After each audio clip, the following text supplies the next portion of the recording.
Everyone loves a good baddie. From evil corporations hell-bent on destroying humanity to slightly unhinged geniuses intent on taking over the world, there's nothing so rage-inducingly satisfying as an antagonist that we admire almost as much as we despise. The world of video games is saturated with meanies, monsters and maniacal, malevolent mad men, but have you ever taken a moment to stop and appreciate the wonderfully wicked women of gaming that leave us quaking in our wee boots? For anyone wondering, that's we as in both small and wellies that we filled with the stuff out of sheer terror. For this list, we're taking a look at the cruelest, most dastardly ladies in gaming and spotlighting the ones that scare the absolute bejesus out of us. I hope you've got your brown trousers on because I'm Ashton from Triple Jump and here are the 10 most terrifying lady villains in video games.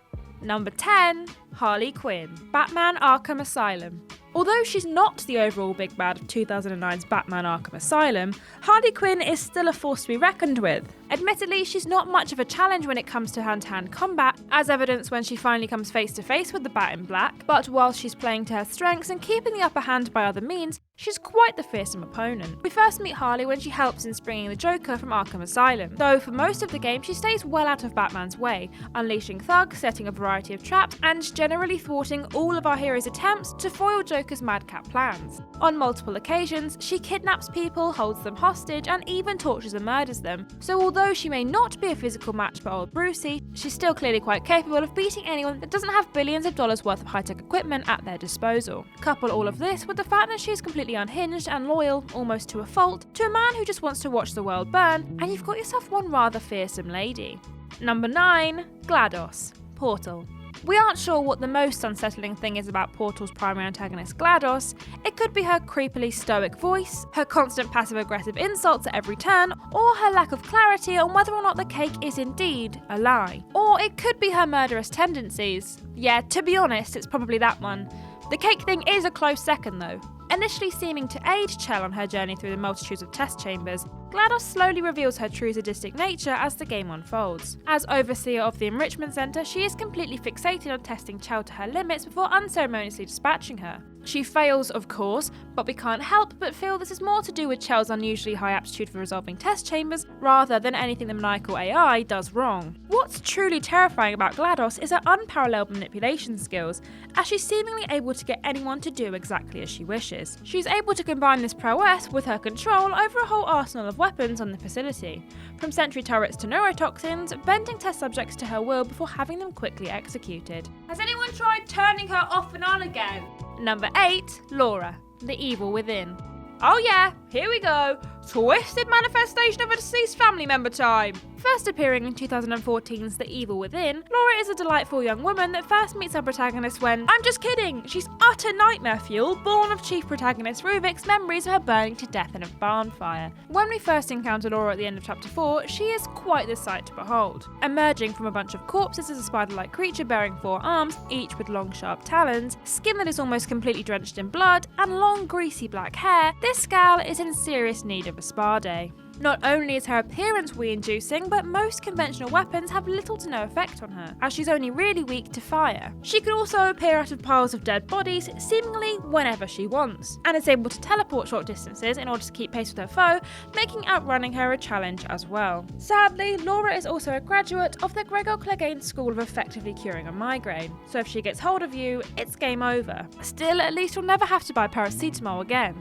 Number 7. Mileena, Mortal Kombat. We're not ones to judge people on their appearances here at Team Triple Jump, but if we were, oh boy, would we be immediately running for the hills as soon as we clapped eyes on Mileena's terrifying mug. Luckily for us, this is one book that we can most definitely judge by its cover, as she's a lady with more unfortunate victims than teeth. A mutant hybrid clone of Kitana, Mileena is able to utilise the attributes of both her Edenian and Tarkatan physiology, meaning she's not only a quick, nimble acrobat, but she's also a carnivorous savage, using a combination of sheer speed, agility, and a pair of sai to shred her opponents to ribbons, along with a mouthful of razor-sharp teeth to tear off their flesh, munch on their internal organs, and crush their bones to dust. As though that weren't enough to have us cowering in fear, Mileena is able to summon portals that allow her to teleport around her adversaries, spin her entire body so quickly that she becomes a human saw, and is so strong that she can literally rip someone's face off through their stomach.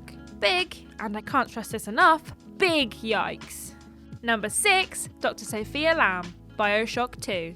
If there's one thing scarier than a villain that's just a plain wrong'un, it's one who's convinced themselves that the evil things they are doing are in the interests of the greater good. Shut it! And one such example is Bioshock 2's big bad, Dr. Sophia Lamb. After taking over as the head honcho of Rapture following the events of Bioshock, Lamb sets about creating what she sees as the perfect world. Sadly, it's not all sunshines and rainbows, because her idea of utopia involves transferring the minds of everyone in Rapture into her daughter in the hopes of creating a selfless leader. Furthermore, it transpires that anyone who tries to take a holiday from her perfect world will quickly find themselves taking a permanent vacation from being alive instead. Not only is she up to no good with various unethical experiments, but she's also brainwashed legions of bloodthirsty splicers into joining the family, a mindless cult willing to go out and do her violent bidding. As though that weren't anxiety-inducing enough, she's also got the utterly unsettling Big Sisters on her side as well, so suffice it to say, this is one Doctor we'll be avoiding the next time we're feeling a little bit under the weather.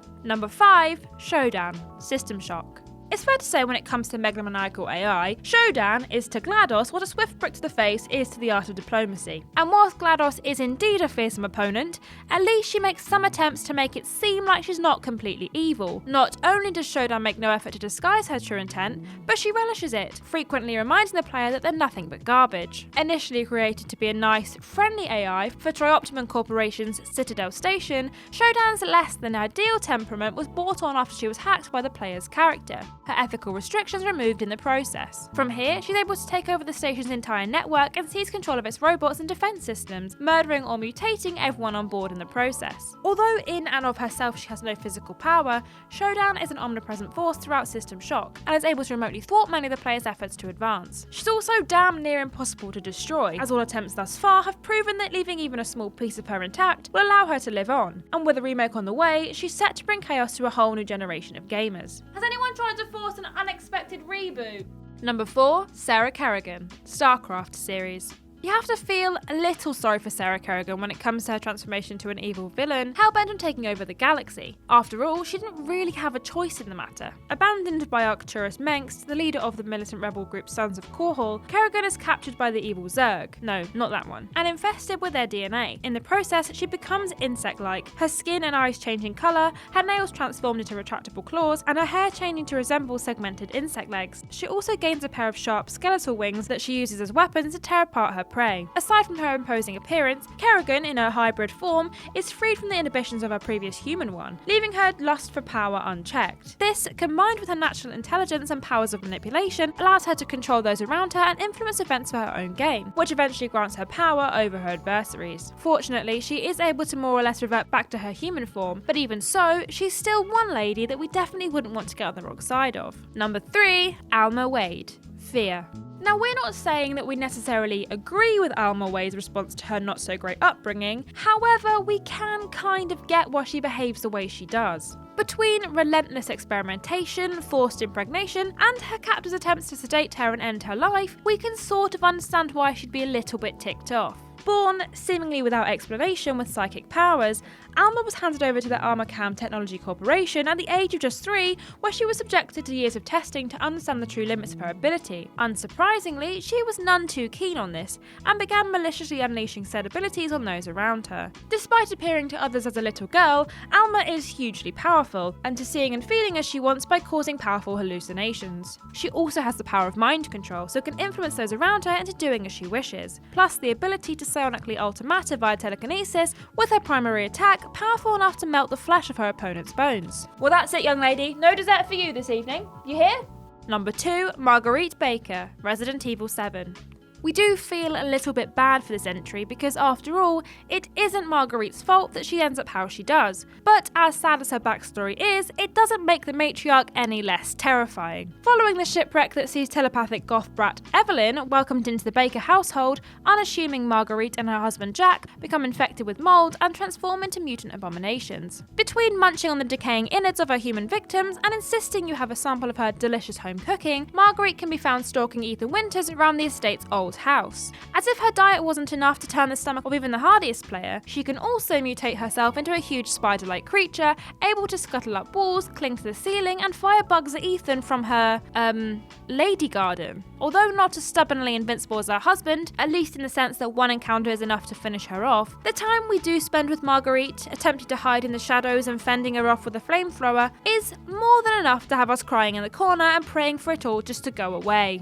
And number 1, Lisa, PT, aka Silent Hills. Undoubtedly, the scariest thing about Silent Hill's playable trailer is that it never materialized into an actual game, but a close second is its ghostly antagonist, Lisa. We don't learn an awful lot about Lisa in the short time we're able to spend with PT. What we do know from the clues that we have is that she was murdered by her alcoholic husband, though theories vary as to whether this was induced by a fit of jealous rage or possession by some evil entity. What we can be sure of, however, is that Lisa is in fact bloody terrifying, as she stalks the player through the endlessly looping corridors of the game's house. Appearing as a huge spectral figure bearing multiple gunshot wounds, Lisa frequently materializes to scare the wits out of us. Whether it's just a glimpse of a shadow on the wall or a full-on sighting, you always know she's never far behind. Not only is she chilling to behold in all of her pasty, twitchy glory, but she's also not the friendliest of ghosts, and is likely to jump out at any given moment to straight up murder the player. Does anyone know where to find the exit? Kind of feels like I'm going in circles.